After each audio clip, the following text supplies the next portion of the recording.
A paz do Senhor, meus irmãos, tudo bem? Graça e paz, que a bênção de Deus seja sobre a tua vida. Nós estamos aqui para gravar mais uma videoaula, né? Você que já nos acompanha no nosso canal, você que já é o nosso aluno.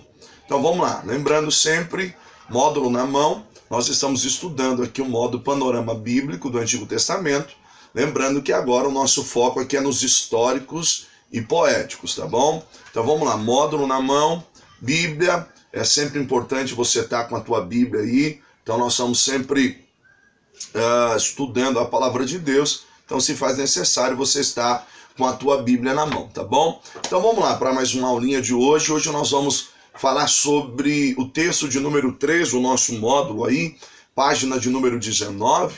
Mas hoje nós vamos falar do livro de Juízes, tá bom? Então antes de nós começarmos essa aula, eu queria lhe convidar a fazer uma oração. Você que pode, fechar os teus olhos, coloca a mão aí no teu coração. Você que não pode, né? Fica aí concentrado, ligado aí com Deus. Até porque talvez você está vendo essa aula aí num período de almoço seu, ou um intervalo que você conseguiu, tá bom? Mas é sempre importante nós estarmos ligados com Deus. Então, quero lhe convidar a fazer essa oração, tá bom? Senhor, eu quero pedir a tua bênção, Senhor, sobre este momento, sobre esta aula, Senhor, que o Senhor possa falar conosco. Ó Deus, de maneira que o teu nome seja glorificado para todo sempre. Continua conosco, Pai, dá-nos, Pai amado, a iluminação do teu Espírito Santo. É o que eu te peço em nome de Jesus. Amém e amém. Glória a Deus, vamos lá? Mãos à obra? Então hoje nós vamos falar do livro de Juízes. Então, está aí no nosso módulo, aí a introdução. O livro de Josué estava repleto de grande sucesso. As tribos de Israel haviam sido unificadas sob uma liderança forte e tinham conseguido conquistar a terra prometida. Então vamos recapitular aqui. Você que já é nosso aluno, nós estudamos o Pentateuco. Então você chega em Deuteronômio, você tem ali a repetição da lei. O povo está às vésperas de entrar na terra da promessa. Agora há um novo tempo, um momento de transição. Por quê? Porque se você olha ali para Deuteronômio, você vai ver que Moisés havia morrido. Agora há um novo povo, porque aqueles de 20 anos para cima que murmuraram, eles pereceram nessa peregrinação do deserto. Agora você tem um novo tempo sobre a liderança de Josué, uma nova liderança, e também aqueles que eram novos, eles amadureceram, cresceram nesses 40 anos aí de peregrinação. Agora, diante da repetição da lei, eles vão entender o propósito divino e vão entrar na terra. Aí nós temos Josué, sobre essa liderança unificada forte, eles adentram na terra, possuem a terra, só que existe um detalhe, eles ainda precisam continuar conquistando. E isso é muito legal da gente perceber no texto bíblico, que embora a terra fosse uma promessa, embora Deus tivesse dado essa promessa ao povo, cada tribo individual deveria continuar a conquista, eles deveriam continuar ali conquistando individualmente, porque você tem em Josué a divisão ali das terras, da herança, né, a porção de cada um. A partir de agora eles teriam que continuar nessa conquista. Mas aí nós entramos no período dos juízes. Perceba que nessa união unificada aí sobre a liderança, nessa unidade sobre a liderança de Josué, eles conquistam a terra. Mas agora individualmente, cada clã, cada tribo teria que continuar a conquista. Então nós temos uma ideia que esse período de grande vitória nacional, ele foi curto, porque a conquista ela foi rápida e miraculosa, mas depois ela vai vir um período longo durante o qual Israel parecia ter perdido a orientação. E é justamente sobre isso que nós vamos entrar hoje, que é a ideia do período dos juízes. Numa visão panorâmica, nós estamos estudando panorama. Então imagina aquela visão de cima, né, do drone. Então você tem Deuteronômio, o povo acampado, a repetição da lei. Agora sobre a liderança de Josué, o povo está conquistando, avançando. E aí eles entram na terra, possuem a terra. A divisão é feita.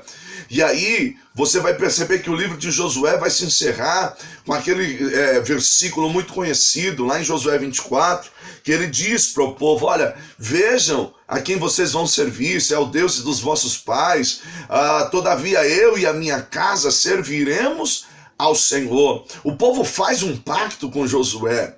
A aliança está formada. Só enquanto Josué está com vida. Porque depois que o Josué morre, parece que aquele tempo de conquista e de grandes vitórias, ele se encerra. Israel começa a viver um período de desorientação espiritual. O povo escolhido parecia ter determinado a adotar a religião proibida dos cananitas, ou seja, eles, em vez de depender de Deus, eles agora passam a depender das suas próprias habilidades, e a partir daí, ao invés de expulsarem os povos da terra, eles fazem aliança com esses povos da terra. Um dos maiores perigos que nós podemos ter são as alianças que nós fazemos fora da orientação divina. São alianças que nós fazemos longe da vontade de Deus. Então isso é muito perigoso. E essa foi a ruína de Israel. Então nós vamos entender aí no livro dos Juízes. Você vai compreender, eu vou ler aqui um dos últimos parágrafos da introdução aqui do nosso livro, na página 19, ó. Josué havia entrado na terra prometida com facilidade, mas o período seguinte da história de Israel mostrou que a vida na terra da promessa não seria fácil, principalmente se o povo persistisse no seu pecado. A morte de Josué e a falta de uma liderança nacional forte levou a nação a esse estado de altos e baixos, como nós vamos ver agora. Olha o versículo de Juízes 17:6, diz assim, ó: naquela época não havia rei em Israel, e cada um fazia o que lhe parecia certo. Olha o perigo, a nação perde a diretriz quando falta uma liderança forte, quando falta um posicionamento de uma liderança temente a Deus. Cada um fazia o que queria. Então isso é muito perigoso. Continuando aqui no livro de Juízes, o autor do livro de Juízes é anônimo, ou seja, ele é desconhecido. Entretanto, a tradição judaica atribui a Samuel, mas ninguém sabe com certeza. Grande parte das pessoas atribui a Samuel até mesmo por conta de expressões que dizia naqueles dias não havia rei em Israel. Então você tem uma ideia que esse livro ele vai ser escrito posteriormente ao período dos Juízes. Então essa ideia, naqueles dias não havia rei em Israel, demonstrando que era um período teocrático e não monárquico, né? Então você tem a ideia de quando esse livro foi escrito. A partir daí, alguém tem a ideia que possivelmente tenha sido também Samuel. Enfim, o tema do livro é semeando e colhendo. Nós precisamos entender que a lei da semeadura, ela é real. Aquilo que nós plantamos é aquilo que nós vamos colher. Que o texto diz assim que sucedeu depois da morte de Josué, os israelitas deixaram de observar a palavra de Deus e eram guiados pela sua própria razão. Ou seja, naqueles dias não havia rei em Israel e cada um fazia o que achava que era mais reto. Olha que interessante. O povo se desvia dos princípios do Senhor. O que eles precisavam entender é que a lei da semeadura é um princípio. Aquilo que você semeia é aquilo que você colhe. E aí eu chamo a tua atenção para isso. Querido, se você não gosta do que está colhendo, então observe o que é que você está plantando. Se você não gosta daquilo que está sendo a tua colheita nesses dias, então veja o que é que você veio plantando durante esses anos. Eu queria que você repetisse uma frase comigo, isso mesmo. Você aí que está me assistindo, você que está me acompanhando nesta aula, vamos lá? Plantar é opcional, colher é obrigatório. Vamos lá? Plantar é opcional, colher é obrigatório. Então essa é uma frase para você guardar aí na tábua do teu coração, escrever ela. Por quê? Porque Israel colheu aquilo que plantou. Então o tema central aí do livro de Juízes é semeando e colhendo. Aí nós temos um propósito no livro. A mensagem central do livro é de apresentar que o problema não foi causado pelo Senhor, mas pela desobediência insistente de Israel, como é caracterizado nos refrões. Você vai ver, então os filhos de Israel fizeram o que era mal perante os olhos do Senhor. Você tem isso em Juízes 2:11, 3:7, 12, 4:1, 6:1, 10:6, 13:1, ou seja, o propósito do livro é ilustrar as consequências da apostasia e anarquia nos dias em que não havia reis em Israel. Ou seja, o livro ele pode ser resumido em 4 palavras. 4 palavras definem muito bem o livro de Juízes, que é pecado, servidão, arrependimento e salvação. Pecado, porque o povo se desviava do Senhor.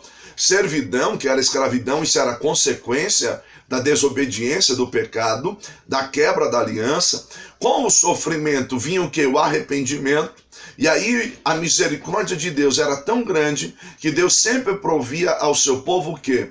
A salvação. Então você tem o pecado, servidão, arrependimento e salvação. Essas 4 palavras definem muito bem. Então o propósito central do livro também é apresentar que os problemas causados, aquilo que eles enfrentaram não veio de Deus, não partiu de Deus, mas foi uma consequência das próprias escolhas do povo. E isso, querido, nos serve de lição. Nós precisamos tomar cuidado, porque depois não adianta dizer, porque Deus não me ama, porque Deus isso, porque Deus aquilo. Quem sabe isso não é uma consequência das tuas próprias escolhas. Então é importante nós estarmos atentos e olharmos para o contexto bíblico e extrairmos essas lições para as nossas vidas. Então vamos lá, continuando aqui olhando o livro. A esfera de ação.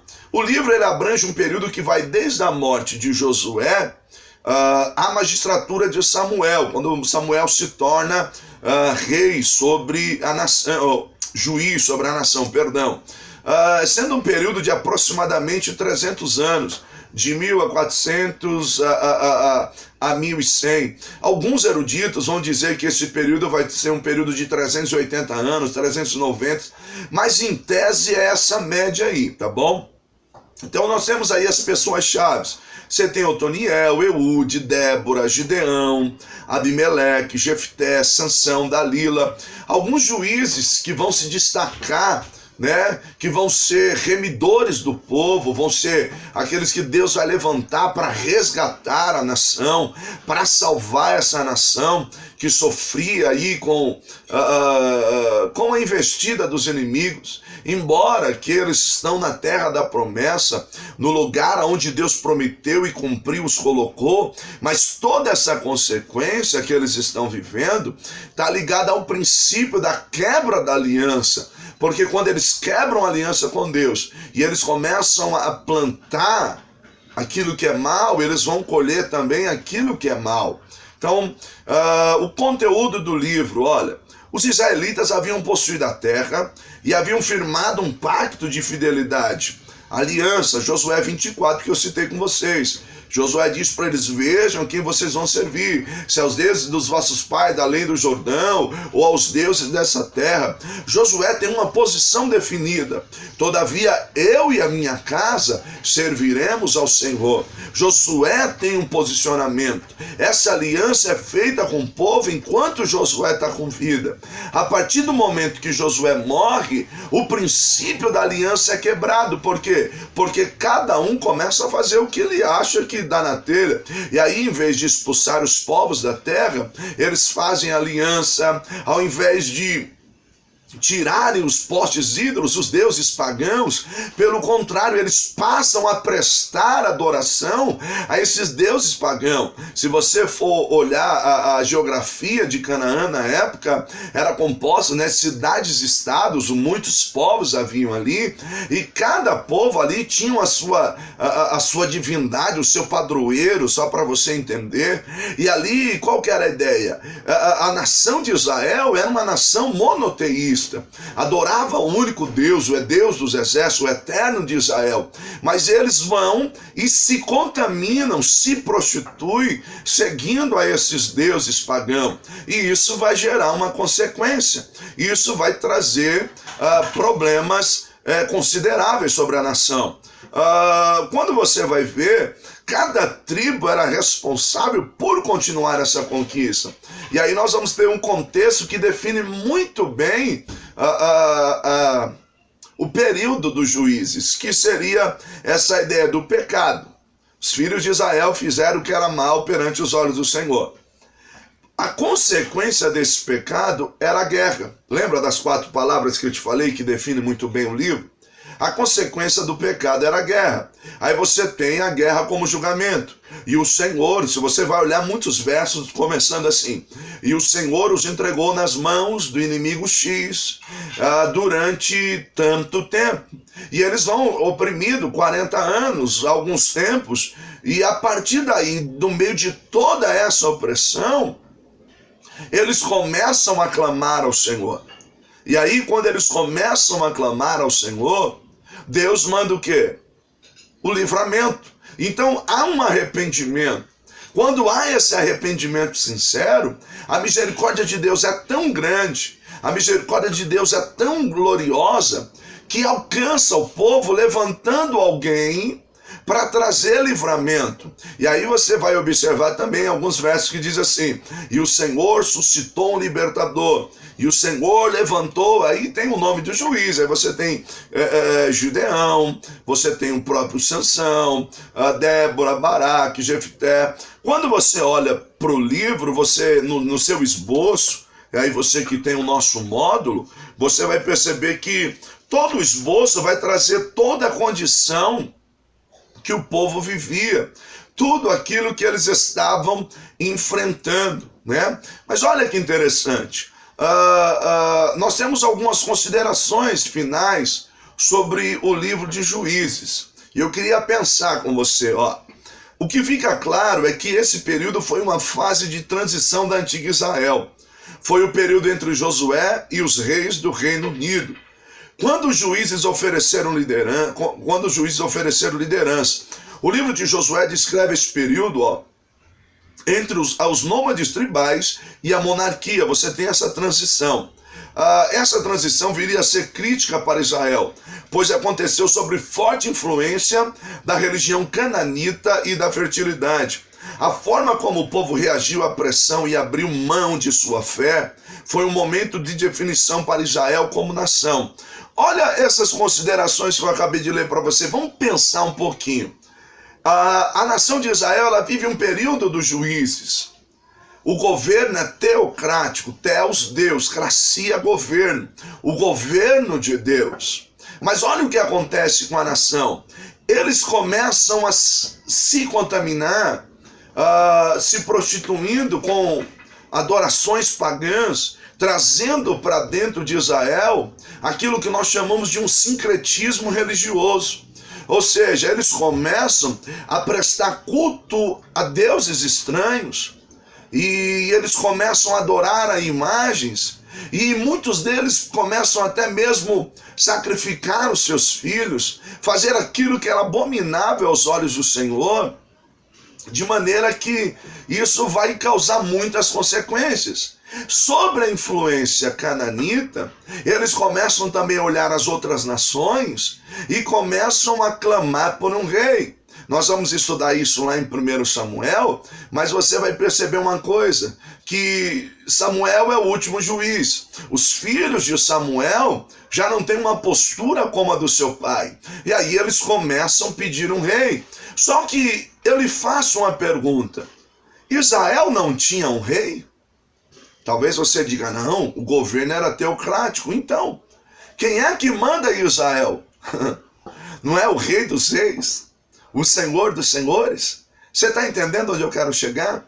Se você abrir mão do Senhor como rei da tua vida, de Deus como aquele que domina e conserva a tua história e guia a tua história, e começar a olhar as nações vizinhas e querer ser igual a eles, você pode ter um problema, porque Deus te chamou de maneira especial. Deus chamou você como um instrumento dele, como servo dele. E isso foi crítico para Israel, porque quando Samuel ele vai orar ao Senhor, o Senhor disse para Samuel: Samuel, eles não rejeitaram a você, eles rejeitaram a mim. Samuel, eles não rejeitaram a sua liderança, foi a minha liderança que eles rejeitaram. Então nós precisamos estar atentos a isso. A nação de Israel queria ser igual aos outros povos, gostaria de ser igual aos outros reis, e isso foi um perigo para eles. E aí nós temos a consequência dos reis, né? Embora Deus achou graça em Davi, Davi tinha um coração sincero, mas você vai ver as consequências que a nação vai sofrer a partir das suas escolhas. Olhando para o livro de Juízes, nós temos o Espírito Santo em ação. A atividade do Espírito Santo ela é clara em todo o livro de Juízes. Sobre a liderança de cada um dos juízes que eram levantados. Por quê? Porque você vai perceber que os atos heróicos deles só foram possíveis porque tem uma frase muito comum no livro de Juízes que diz assim: e o Espírito do Senhor veio sobre ele. E o Espírito do Senhor se apossou dele, veio sobre a sua vida. Ou seja, aquilo só era possível porque o Espírito do Senhor veio sobre a vida de cada um deles, tomou a sua vida, tomou o seu ser, né? E lhe capacitou para que ele viesse desenvolver tal função e agir da maneira que agiu, dando livramento ao povo. Então você tem a ação do Espírito Santo o tempo todo no livro de Juízes, o que nos traz uma lição hoje. Qual é a lição, pastor Antes, que nos traz hoje? Queridos, nós não fazemos nada se não for com a ajuda do Espírito Santo de Deus. Deus levantou esses homens para dar livramento à nação. Deus levantou a Gideão. Quando você olha lá para Juízes 6, a história de Gideão é tão linda. O Senhor aparece a Gideão. Gideão está malhando trigo no lagar. Olha que interessante. Gideão está fazendo a coisa certa no lugar errado. Por quê? Porque o lagar era lugar de pisar uva. E malhar trigo, normalmente você teria que ir para lugares que ventam. Como nas colinas, onde você jogava palha, né? E junto com o trigo, o vento jogava a palha fora, tirava a palha e ficava só o grão. Mas ele está malhando trigo no lagar. Porque o texto diz: para pôr a salvo dos midianitas. O Senhor aparece a ele e diz para ele: o Senhor é contigo, varão valoroso. Olha que interessante. Ele está fazendo a coisa certa no lugar errado, mas está tentando. Ele é alguém que está se movendo, e essa é a lição para mim e para a tua vida. Gideão estava tentando e Deus levantou Gideão, mesmo ele sendo menor, a sua família sendo a mais pobre. Meu irmão, não desista, continue tentando, continue buscando, porque o Senhor é contigo. Assim como o Senhor disse para Gideão: eu quero liberar essa palavra sobre a tua vida. O Senhor é contigo, varão valoroso. Quando você olha para Gideão, você vê Gideão fazendo algumas provas com Deus. Gideão estava inseguro daquilo que era ali o seu chamado, né? Porque Deus havia escolhido, mas Deus vai lhe mostrando, vai capacitando, vai dando direção. E a matemática de Deus é diferente. Olha que interessante. Não precisa de muito para Deus dar livramento. Foi com aqueles 300 que Deus deu vitória a Israel, porque a matemática de Deus é diferente. Talvez você está me ouvindo agora e está pensando que precisa de muito. Se eu tivesse isso, se eu tivesse aquilo. Querido, para Deus lhe dar vitória, Ele só precisa que você se coloque na brecha, que o seu coração seja sincero, que você aceite o chamado dEle para a tua vida, que você reconheça que Ele é Senhor da tua vida, e Ele está pronto a te dar livramento, Ele está pronto a lhe conceder uma grande vitória. Vamos pensar no outro juiz agora. Eu poderia falar para você de um homem chamado Sansão. Irmão, se nós fôssemos trazer as lições de cada um deles, Sansão, o nome Sansão significa pequeno sol. Sansão foi gerado debaixo de um milagre. Sansão foi gerado com um propósito. Mas Sansão, no decorrer da sua vida, escolheu fazer aquilo que tinha vontade, escolheu viver as suas convicções. Sansão quebrou o voto de nazireado que tinha com Deus. Sansão vai colher consequências das suas escolhas, mesmo sendo um grande juiz, dotado de grande força. Mas Sansão fez algumas escolhas erradas. Querido, Deus te gerou com um propósito. Cuidado com as escolhas que você faz. Cuidado com as escolhas que você toma, para que você possa exercer o teu chamado com excelência, exercer o teu chamado com grandeza, tá bom? Eu quero pensar com você agora sobre um juiz, e eu quero chamar ele está lá no capítulo de número 11, verso 30 e 31. Na verdade, o capítulo 11 inteiro vai falar dele. Jefté. Você já ouviu falar de Jefté? Jefté discutido, a grande discussão sobre o voto de Jefté. Deixa eu ler para você, ó. Por isso que tem que estar com a Bíblia. Juízes 11, 30 e 31 diz assim: E Jefté fez um voto ao Senhor: se entregares os amonitas às minhas mãos, aquele que vier saindo à porta da minha casa ao meu encontro, quando eu retornar da vitória sobre os amonitas, será do Senhor, e eu oferecerei ele em holocausto. Deixa eu trazer uma visão panorâmica para você entender. Os israelitas estavam oprimidos pelos amonitas e eles vinham sendo subjugados. Jefté, ele era filho de uma prostituta. O seu pai toma uma prostituta e tem Jefté. A partir dali, os seus irmãos crescem junto com Jefté e expulsam Jefté da terra, dizendo: não, você não vai ter parte conosco na herança do nosso pai. Você é filho de uma prostituta. Expulsam Jefté da terra. O contexto bíblico diz que Jefté então se ajunta ali com alguns homens e monta ali uma gangue, né, para você entender. E ele tem ali um bando e eles são guerreiros. Diante da opressão dos inimigos, os irmãos de Jefté lembram dele, dizem assim: vamos trazer ele para que ele guerreie, e aí ele julgue sobre nós. Jefté então vem e diz assim: se eu vencer os inimigos, eu vou ser senhor sobre vocês, eu vou julgar sobre vocês, eu vou ser juiz. Combinado? Tá combinado, eles combinam com Jefté.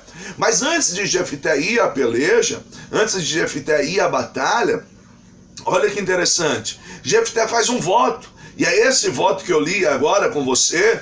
Esse voto que Jefté faz, ele diz assim: Senhor, quando eu for à guerra com os meus inimigos, e se o Senhor me der vitória contra os meus inimigos, e eu voltar de lá vitorioso, a primeira coisa que sair à minha porta, ao meu encontro, eu vou oferecer ele ao Senhor em sacrifício, em holocausto.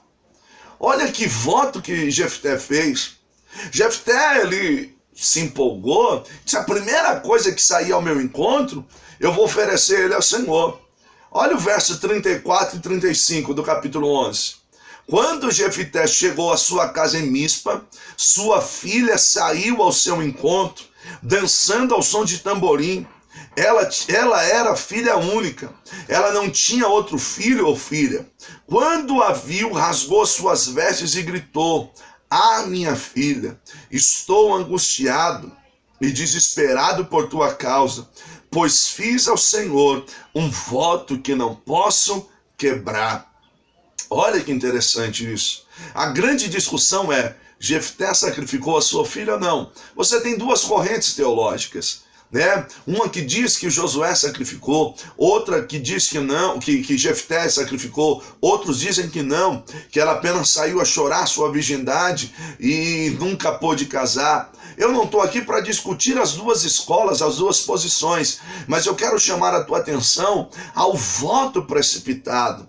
Meu irmão, cuidado com os votos precipitados. Nós precisamos tomar muito cuidado. Olha, eu quero ler para você Eclesiastes 5, ó. Cuida dos teus passos e ser reverente quando adentrares ao santuário, à casa de Deus. Aproxima-se para ouvir, vale muito mais do que vários sacrifícios oferecidos de tolo, ainda que não percebam o mal que estão fazendo. Verso 2. Não permita que a tua boca fale precipitadamente, nem que o teu coração o impulsione a fazer promessas diante de Deus. Afinal, Deus está nos céus e tu apenas vives sobre a terra. Portanto, tuas palavras sejam poucas e corretas. Olha o que o sábio está dizendo: não se precipite em falar, em fazer voto que você não possa cumprir, pois Deus está nos céus e tu vives na terra. Sabe o que ele está dizendo? Olha a grandeza de Deus, cuidado o que você fala diante de Deus. Deus não é menino. Meu irmão, muito cuidado. Como eu disse, eu não estou aqui para discutir se Jefté matou ou não a sua filha, mas estou para lhe dizer que o voto precipitado trouxe consequências danosa.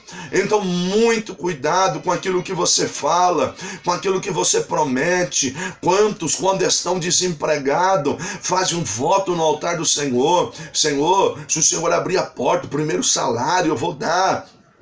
na tua casa, e não há problema em fazer o voto. O problema é quando você faz o voto e não cumpre. Quantos falam da sua emoção, o pastor faz um apelo, e porque precisa arrumar algo na igreja, você na sua precipitação diz que vai dar e não dá. Cuidado, meu irmão, isso é perigoso. Jefité sofreu as consequências. Talvez na cabeça do Jefité viria ao seu encontro uma ovelha, um animal que ele teria na sua casa, mas verdade é que quem veio foi a sua filha. Irmãos, quantos doutores eruditos discutem esse assunto por horas. Alguns acreditam que ele matou a filha, outros defendem que Deus nunca pediu sacrifício humano. Mas olha que interessante, a influência cananita estava até mesmo nesse contexto. Porque se ele oferece o sacrifício da filha, quem tinha o hábito de oferecer os sacrifícios eram os povos pagãos daquela época, as divindades cananitas que requeriam para si, divindades entre aspas, sacrifícios humanos.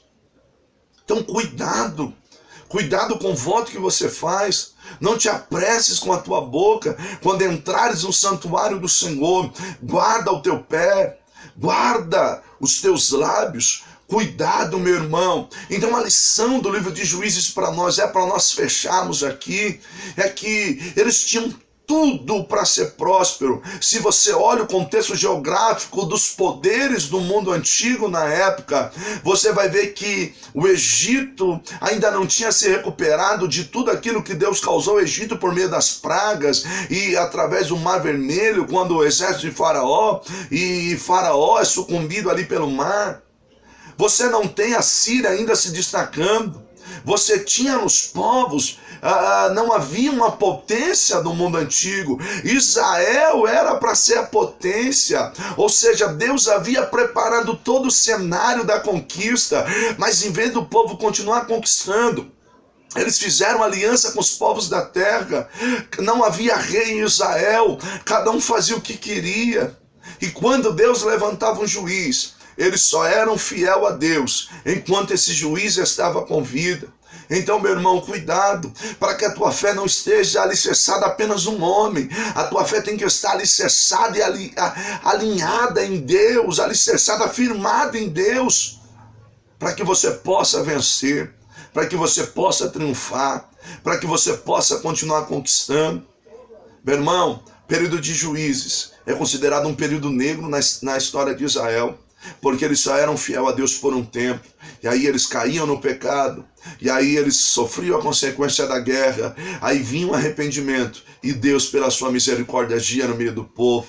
A terra da promessa passou por períodos de fome e de crise por consequências danosas, e a culpa não estava em Deus, a culpa em nenhum momento esteve em Deus, a culpa esteve no próprio povo. Então essa é a mensagem para você no livro de Juízes. Cuidado. Poderia falar de Débora, né? De tantos juízes que Deus levantou. O livro de Juízes é muito rico. Eu aconselho a você, leia cada um dos capítulos, extraia lições para a sua vida, não é verdade? Os relacionamentos de Sansão, que levaram ele à ruína, né? A gente até brinca, Sansão matava um leão, mas não resistia a ver uma mulher, não é verdade?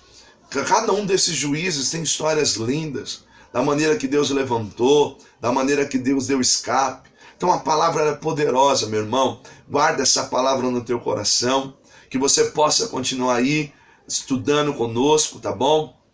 Essa foi a aula do livro de Juízes. Próxima aula aí nós vamos estudar aí, vamos dar uma olhada no livro de Ruth, 1 Samuel, 2 Samuel e por aí vai. Continua conosco porque nós estamos estudando os históricos e poéticos, tá bom? Que Deus te abençoe, que as copiosas bênçãos de Deus venham sobre a tua vida, que você venha a ser próspero naquilo que você faz. Lembrando sempre, querido, não quebra o princípio da aliança, porque quando nós quebramos o princípio da aliança, isso nos traz consequência. Israel tinha tudo para ser a potência do mundo antigo. Embora a promessa estava sobre eles, eles precisavam continuar conquistando, eles precisavam continuar lutando, e não foi isso que eles fizeram, infelizmente. Mas eu tenho certeza que a palavra está sendo anunciada para você. Nós estamos estudando junto, e daqui para frente as suas decisões vão ser pensadas. Cuidado com o voto. É melhor não fazer o voto do que fazer e não cumprir. tá bom? Que Deus te abençoe, um beijo no teu coração, fica com Deus e até a próxima aula, se Deus quiser. Lembrando sempre que se Deus é por nós, quem será contra nós, tá bom, meu irmão? Que Deus te abençoe, fica na paz do Senhor.